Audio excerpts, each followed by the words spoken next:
Boa tarde, aqui Dr. João Fanucci, médico pediatra, 40 anos aqui no sul de Minas, e hoje nós vamos gravar mais um vídeo do nosso programa de saúde humanizada.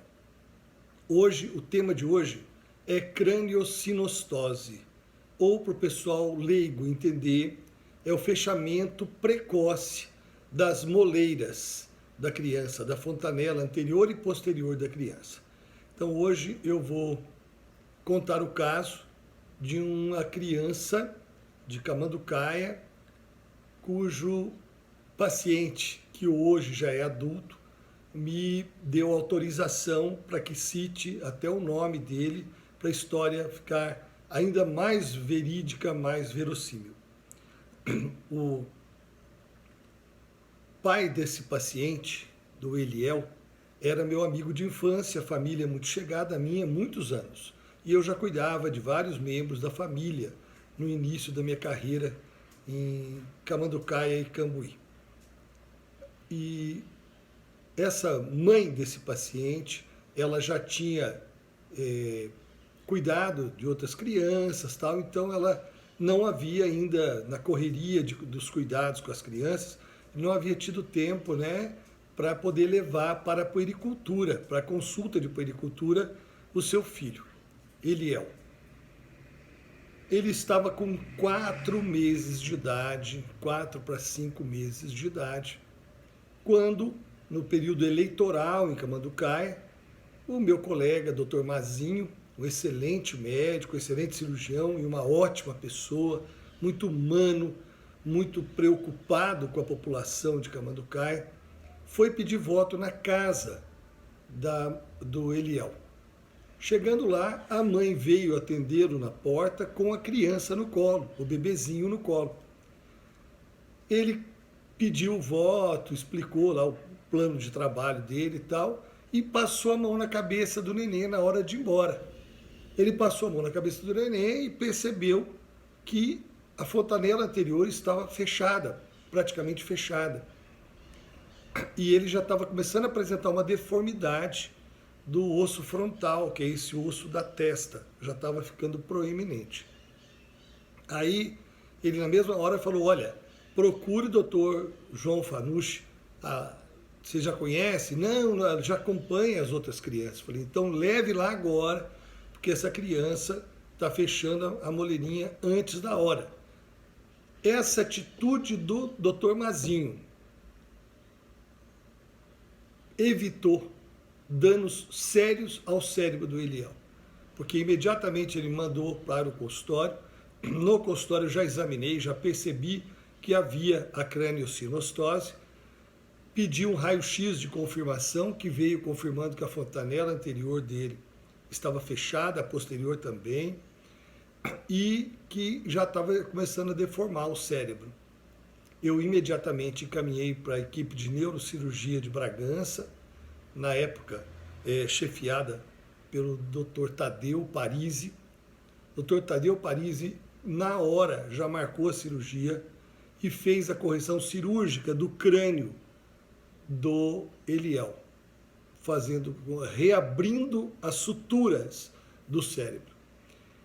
E isso não deixou nenhuma sequela. Hoje ele sempre foi um menino muito inteligente, muito estudioso.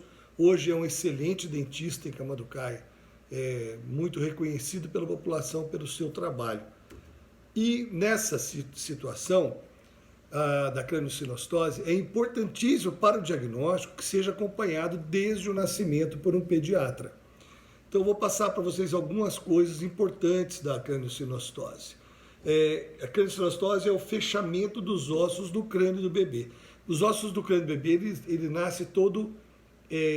as suturas são abertas ainda entre um osso e o outro, para ver movimentação, para o neném poder passar no canal do parto, ser extraído em uma cesárea.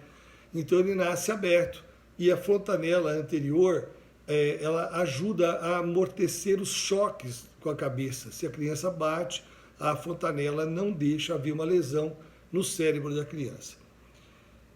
Então, esse fechamento precoce recebe o nome de crâniosinostose.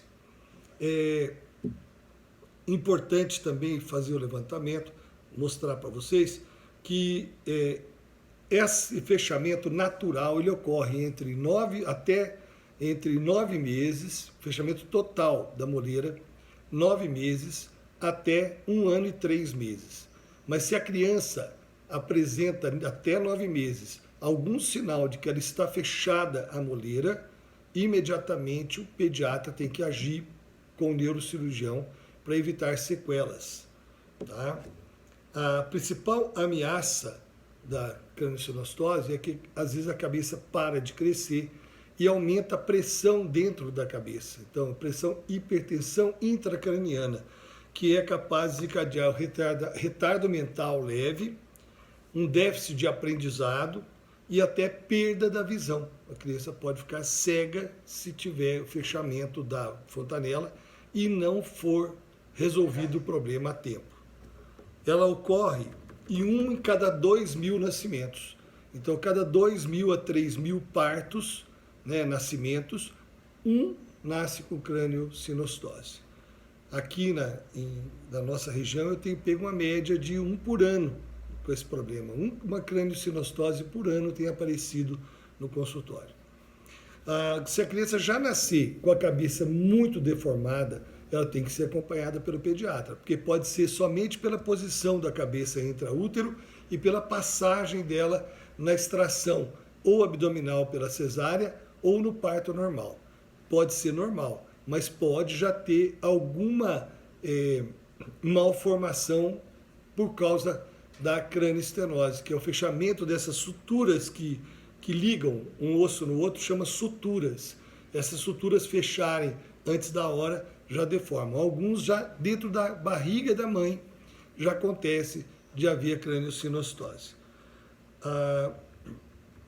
Importante disso tudo é também que as causas são meio indeterminadas ainda. Tem causas genéticas, tem síndromes que provocam isso e tem criança que não tem nada e acontece esse fechamento. E tem uma característica hereditária. Então, todo mundo que teve cranioestenose ou craniosinostose tem que acompanhar o seu filho com o médico, porque também pode vir a desenvolver a craniosinostose. Tá? É uma coisa que não é tão complicada para resolver, uma das neurocirurgias é uma das mais simples, é uma coisa que, um ato cirúrgico que renova a vida e a esperança para a criança, tá? E o mais importante é o diagnóstico precoce. Então, aí que vai a experiência médica. Nesse caso nosso, Dr. Mazinho é um clínico, um cirurgião de mão cheia, e ele não é pediatra, nunca exerceu a pediatria, inclusive fui pediatra dos seus filhos, inclusive, e ele, ao tocar a cabeça da criança e perceber a deformidade na testa, ele já, na hora, fez o diagnóstico. Então, essa mãe foi muito sortuda, porque o Mazinho foi bater na porta da casa dela para pedir voto e salvou um cérebro de uma criança, porque não perde a vida. É muito difícil perder a vida por causa disso, mas perde a inteligência, perde o raciocínio, pode ter retardo mental, pode ter, dependendo do grau da hipertensão intracraniana, pode ter sequelas graves para o resto da vida. Então, Dr. Mazinho, eu quero aproveitar esse vídeo e fazer uma homenagem ao Dr. Mazinho pela sua sensibilidade para fazer um diagnóstico tão sério como esse. E quero aqui agradecer a equipe de Bragança, do Dr. Tadeu Parisi, que foi excelente em todos os aspectos, acompanhou o Eliel por muitos anos e, graças a isso, o Eliel mantém o seu cérebro perfeito, funcionando normalmente. Espero que você tenha gostado desse vídeo, que possa ter te ajudado de alguma forma. Deixar aqui a última mensagem. Bebezinho, quando nasce, até 1 ano de idade, de mês em mês, ele tem que ir ao pediatra. E de mês em mês tem que ser medido o perímetro da cabeça, perímetro cefálico, para ver o crescimento do cérebro, que tem outras patologias, outras doenças que a gente descobre pelo perímetro cefálico. Se você gostou, dá um like, me siga nas redes sociais, no Instagram, no Facebook e no YouTube. Meu muito obrigado a todos,